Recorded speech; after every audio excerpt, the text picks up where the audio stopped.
Hello everyone, this is Johannes. And this is Cinema. And you are watching Board Gaming Ramblings. And today we are taking a look at our top 10 heavy board games. We love heavy board games. We do. Some people think we only love heavy board games, but we don't. We like a lot of variability of games. But if somebody is saying like you could only play one weight of games, I think I might have to choose the heavier games. It's hard to choose, but I think I might have to. I'm a bit unsure, but like the heavier games, even though they're longer, they're harder to get to the table, there's always a fun time playing the heavy games, especially when you play it with other people who also enjoy heavier games. That's true. I don't know what I would have chosen, but what I know is that I'm so happy that I don't have to choose. But because there's amazing games in all weights. That is true. But people usually say like, oh, heavy games, and we like to cover heavy games. We cover more heavy games than many other channels. So I think like it's fun to do this list again. We did it a few years ago, and now we're gonna do it again because it's gonna be different, and also because there's a lot of new people to the channel. Hello! Hello! Subscribe if you haven't. It's free, and it makes us so happy. And it gives us more subscribers. Yes, that's how it works. So what is a heavy game to you? It's a game that weighs more than like 5 kilos. So it's like a heavy to pick up, very hard to like move around. I agree. Gloomhaven, Frosthaven, all the campaign games, so heavy boxes. Yes. The joke that's never done before. It's completely new, written for me. No, yes. What is a heavy game? A heavy game can be heavy for different reasons. And the most obvious thing to say, of course, is that heavy is gonna move. So when we start playing games, when I played Ticket to Ride for the first time, that felt like a lot. Now it feels like walking in the park and being bored at the same time. Not because it's light, but because it's Ticket to Ride. But that like level of weight. So for something, someone's gonna be like, oh, this is a super heavy game, and I'm gonna be like, that's not very heavy. All depends on how many games you play and how much you enjoy heavy games. Like some people don't enjoy heavier games at all. And for them, it's going to be a way lighter game feels heavy than it does for me. Do you agree? Absolutely. I feel like whatever games you play, I feel like a heavy game for me symbolizes a game where I have fun, but there's always a sense of hopelessness. Okay. Like a sense of working really hard for very little for a long time. Okay. Or making hard decisions, having to prioritize what you want, and just like nothing comes easy to you in this game. You have to work for it. And sometimes the rules are very complicated, but it doesn't have to be very complicated rules for it to be a heavy game. Yes. As I said, the decisions, I feel like the more people sit like this Yes.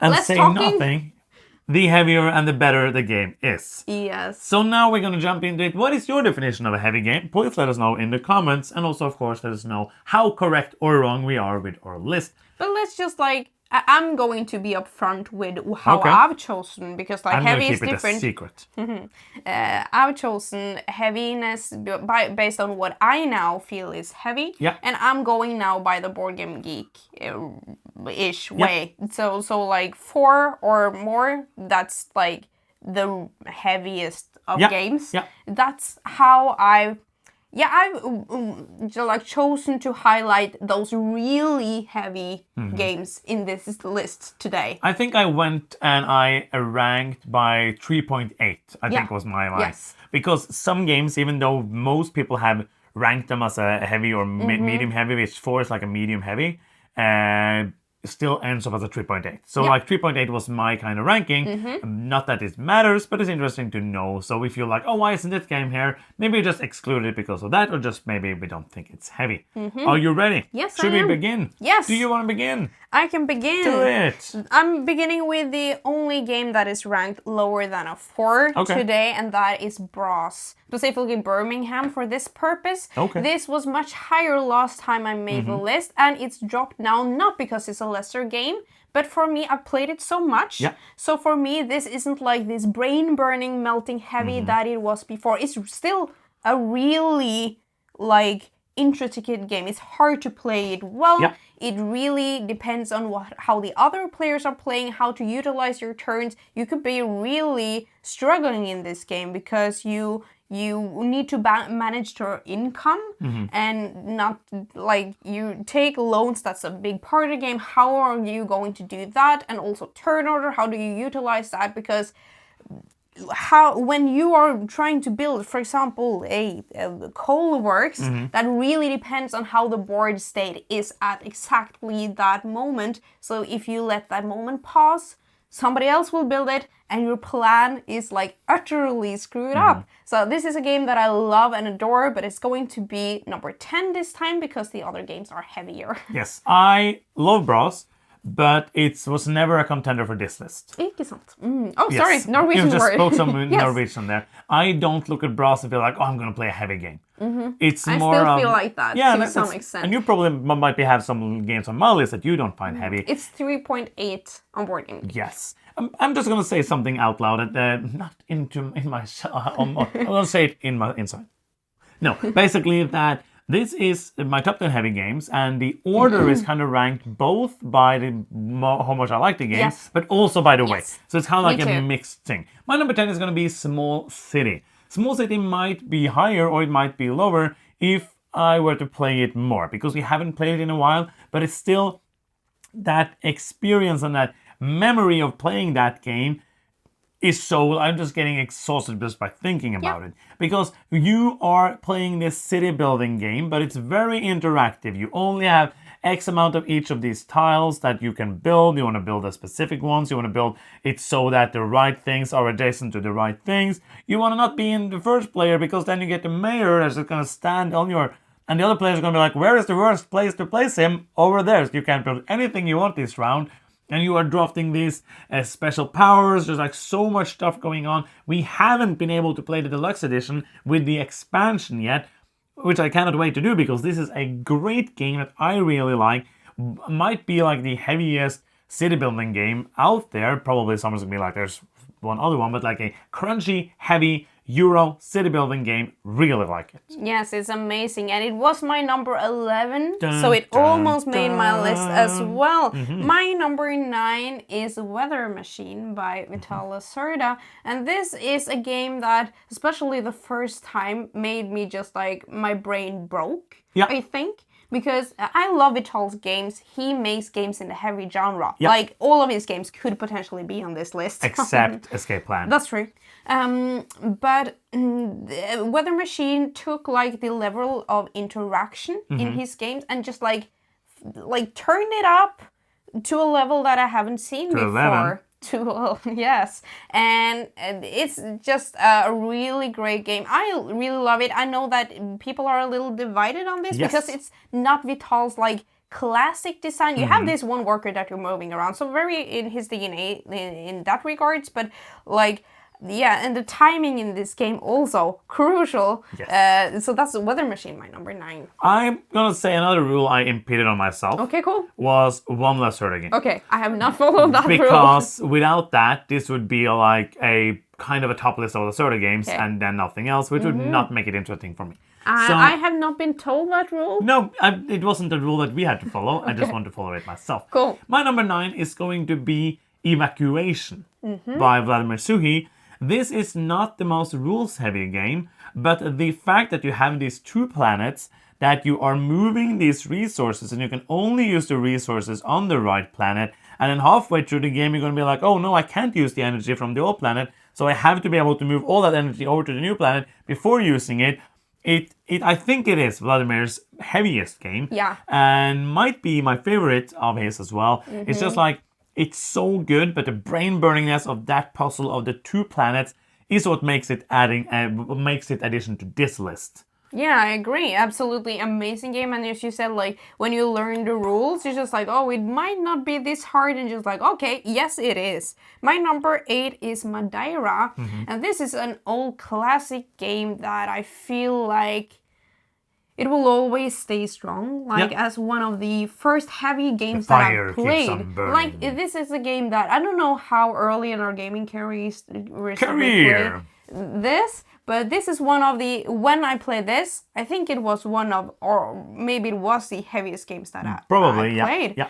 And what I really enjoy about Madeira is how you are using the dice to do the actions in the different areas, and also trying to get the final scoring that will benefit you. There's like multiple things that you will try to do. Get like the least piracy so you don't get negative points. You will produce resources and try to trade them. But this is a game I haven't played in a while. Nope. But it still stands strong because it's been like this heavy game in our collection for so long. Yeah. Yes. It's a fantastic game. My number 8 is going to be a game that I did not have on my list last time because of some weird reason. Probably something in me was like, this isn't heavy. But it is. It's heavy just because of the sheer options, the sheer volume of options that you have. It's a worker placement game with 64 action spots. It's called A Feast for Odin. It is one of those games that it is not the heaviest game of all time. No. But it is one of the most complex when it comes to, like, as I said, the variety of options in a worker placement game. There's not many other worker placement games where you're like, okay, it's your turn. Which of the 60 actions do you want to do? Even though many of them are similar, it's still like that options. And you are like, and with the expansion, it's way better. It's just, and again, it's my favorite game of all time. So Yeah. it is, some would say like, why is it number 1? Because it's not that heavy. So it's like that, or else, top list wouldn't be that interesting. You were just like, oh, we're going to take my top 100 and just look at the ones in that order and do that order. So this is more like, this is the top 10 heavy game. So it's not the same as the top 10 of my all time. I So agree. A Feast for Odin, my favorite game of all time, is a heavy game. Yeah. And that's why it's It was on my list It was, actually yes. last time, but it's not now. And not because it's too anymore. light. Yes. Well, Boo. my number 7 is Cooper Island. Yes. And this is a game that really, like, if it is a definition of working hard for so long To get nothing. to get so little, Yes. it's this one, because you might work your entire game to get 5 points. Yes. And you're just like, why? But it's not the points that matter, it's the journey. And Yes. it's a cool journey, because in this game you are like building up a peninsula, I think it's called, Yeah. on Cooper Island. it's so cool. And you are building these terrain tiles, and you want to like overlap them so they stack higher and higher, so you get more resources. And you have so few workers, you might get more in the game, but like that takes away from doing the things that is actually points giving. So this is a game where I absolutely feel the hopelessness multiple times during playing this game. And it's kind of weird because this is one of those games. Even though, for example, one game I always think about with few points is The Gates of Leanne. Yes. But there it doesn't feel that punishing to try to get those points. That's it doesn't true. feel like, oh, I'm working so hard. It's like, That's also a great just game. how the game is. It's just like these things are there. But in Cooper Island, you are just like working so hard and you're moving the boat. When you get the points, you're just like, another point for me. Yay. And it feels so good. That's another one I just cannot wait to play again. Yes. It's been unplayed for so long and I can't wait to play it. My number 7 is another one that's one of my favorite games of all time. And it's kind of weird because this is a heavy game. So it could have been higher on the list. Yeah. But basically, I think another reason a game feels less heavy is if you play it a lot. Yeah. So my number 7 is going to be Lisboa, another city building game, this time from Vital Lacerda, is, as he said himself, play a card, do what the action says, draw another card. It's not that simple. You have all of these different things you try to work towards. It's also one of my favorite things about this game, is it's one of the few games where you can go for a strategy, which is get a lot of money. I feel like most games, at the end game scoring, there's like, oh, you get some pity points for those money you have left. In Lisboa, you can do like a super heavy money strategy that gives you so many points at the end of the game. There are so many things to like there. You get your own scoring cards. You try to have interaction with scoring in the cities. You try to balance making good actions versus making sure that no other player can help follow you and do the action that you wanted to do. And there's just like so many things to think about. And I love it. Lisboa. Check And it it out. also has like an 8-page leaflet. It's 9 Oh, pages, 9 actually. pages. How is it 9 pages? It's not possible. It's so not it's probably possible. 8. My number 6 is kind of when I think of like name the heaviest game that you know. Okay. This is that Okay. that I like. Okay. And it's Lingnam. Yeah. And this is when we play this game, I haven't played a heavy game before. No, yeah. This is how it's supposed to be. Lingnam is like you're a woodworker or a crew of woodworkers. You're cutting down wood and refining it. That's the thing. But A great theme. If you love theme, it's actually pretty thematic. Yeah, it Except is. for them moving on the path to pick you up can things. only Which makes no move sense. one way. It's like, oh, I'm over here. It's the only place to have a saw. And you can't get that any other place. Well, if it is the saw shop. Yeah, but why and can't that's you the go back only to it? one. That's Sorry, you've mystery. already been through here. closed. Can't come back. Yes. well. At the You could beginning, actually say that. Yeah, It yeah, seems yeah. like it's getting close. Well, at the beginning of the round, you will see what kind of wood is available at the different places in the wood. Trees, yes. And you will then try to outmaneuver your opponents Uh-huh. by picking the place that you think they will not choose. Yes. And if you both choose to go to the same place to chop the wood, Yeah. no, you will not get anything. You'll get like half of it. Half of it. Yeah. Okay, yeah. So that's like hard, and then you will have this. It's basically a one-way street Yeah. of actions, and you want to stop every single place, but you will not. You can't do it. No. And everything feels so essential. Oh, yeah. But you will not have to. So it's so hard to prioritize, and it's so hard to see. Okay, if I go there and there and there, then my plan will work. But suddenly you go there and you take that saw, and I can't do anything. Yes. And also, you can also go somewhere to plan something for future turns. So that's luck. impossible to do. Yeah, it's a really good game, but my brain's hurting. My number 6 is going to be Madeira, which you already had on the list, which means it's a crossover. Crossover time, we're crossing over when we cross our faces, boom. That Yes. means it's me again. No, I have to talk about it as well. Yes, because you didn't. That's true. No, Madeira is a fantastic game. You are drafting dice and drafting goals, and you're trying to use the dice. You also will be able to use pirate dice, but if you have the most pirates at the end of the whole game, you're kind of out of the game. So you're trying to balance that. So you're like, oh, that person is using a few pirates. I can use a few tinier to try to not get those. There's a couple of ways to get rid of them, but you're trying to move to get resources to finish these objectives and send the ships out to score points. And it is so good. I cannot talk about it without saying it's sad that the expansion's never going to come out.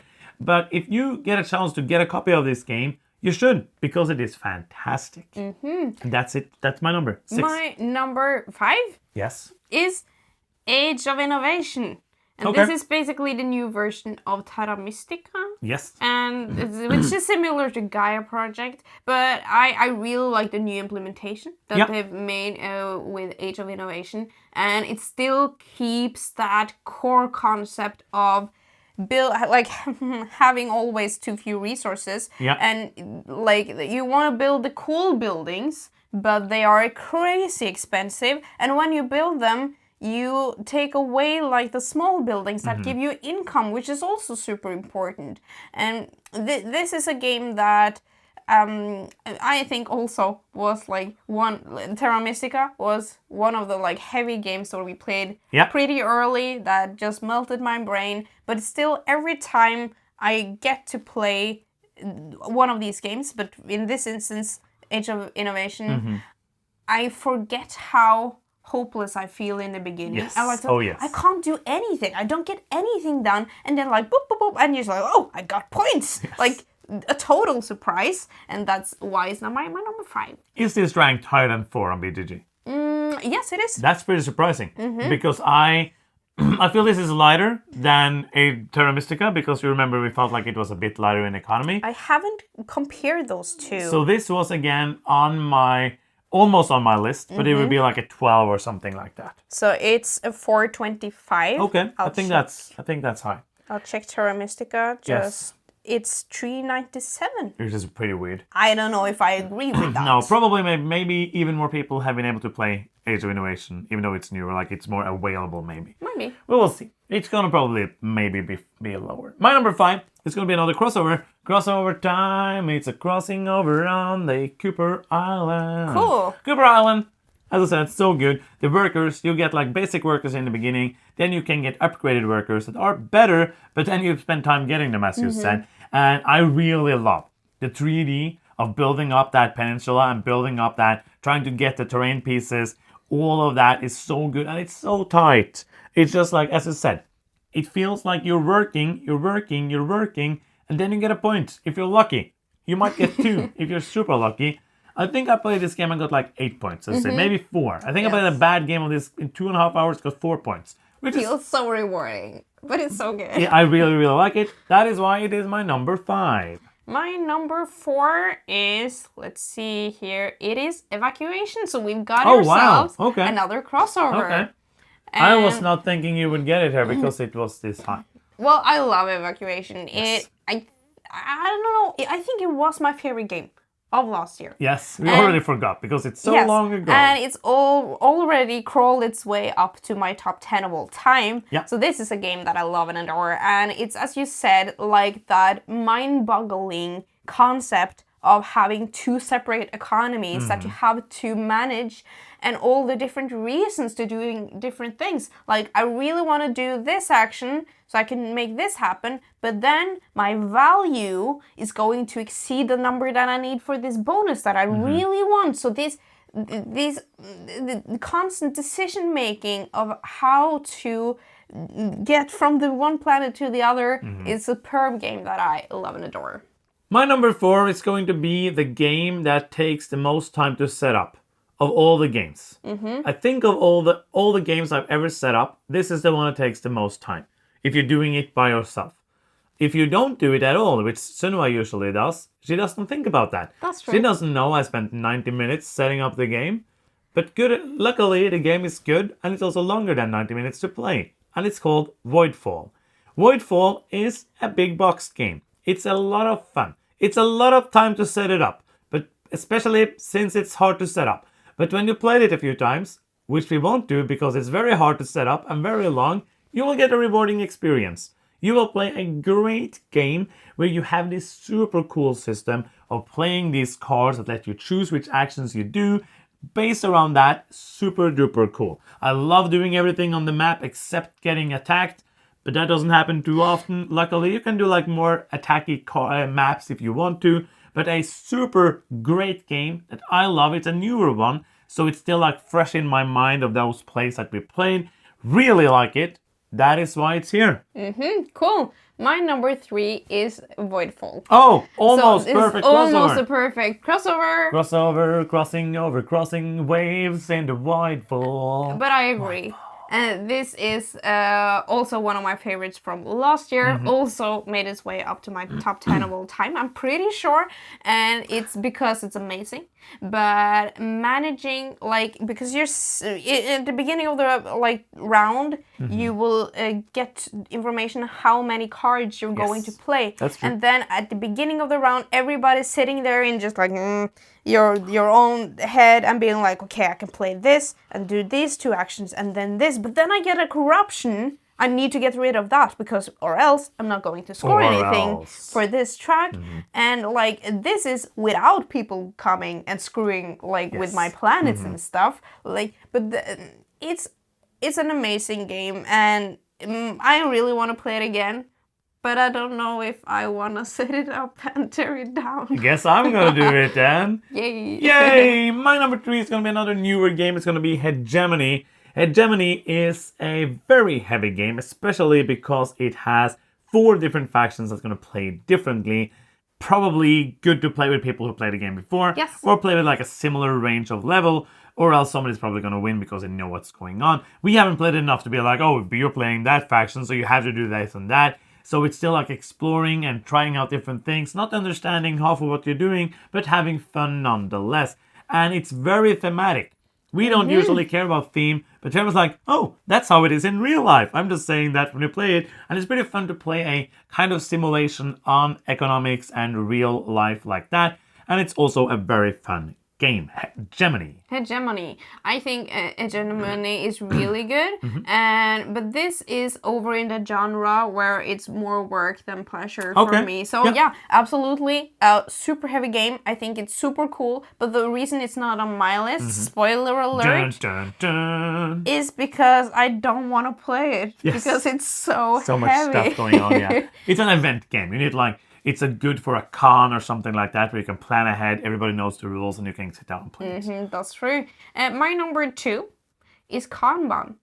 And this is not Vital Lacerda's heaviest game, No, but it's it's one of his games. And all of his games are heavy. Yes. But this is one of my favorite games of his, and I think the system where you have this kind of a queue of action spaces, and also the order that all the actions get activated in is so clever. This is the EV edition that we have gotten to be most familiar with. When we got the original version of Kanban, I don't know. I think we played it, but I don't remember anything because it was think we understood anything. way up here. Yeah. I didn't get anything out of that. Now I love it. Yes, I was thinking I was just laughing to myself because it would be very weird if it was like a Pokemon Eevee version. Oh yeah, Kanban Eevee, Eevee. not like electrical vehicle. There is an expansion that we actually haven't played with the electrical vehicles. Yes. My number 2 is going to be another crossover, and it's going to be Lingnum. This is Crossover always dance. crossing over like in crossing over. I'm crossing my hands and crossing my faces. Okay, Lingnum is great for all the reasons you said. I think Lingnum is a fantastic game.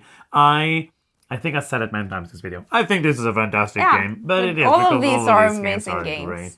Lingnum is always going to be a game that I look on the shelf and be like, that's so good, but it's also so horrible because my brain is going to explode and everything's going to explode and then the house is going to explode because of the brain explosion, and it's just so hard. You want to do everything on that one-way street. You really want to get every single thing, but you're just like, I know that if I don't go there, I won't be able to do that. But if I don't go there before the other two people, then I'm not going to be able to get that at all, which means that at the end, I'm going to have a problem doing that. So all of those choices, every single move on that track is so hard.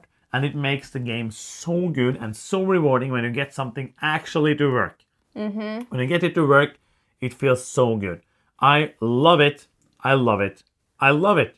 Lingnum. Now, Number one. The one game that is the top of the heavy games list. Let's hear it for Sunniva's number 1. My number 1 is Lisboa. Yes. So Yeah. this is basically your Lacerda ranking. Well, we've done that too, I think. You can Yes, check it we out. played all of the Lacerda games and ranked them. I don't think that maybe Weather Machine is included, I don't remember. It is. But Lisboa is my favorite almost game of all time. Your favorite almost game of all time. Almost it's not my really a favorite game, game. it's just an almost game.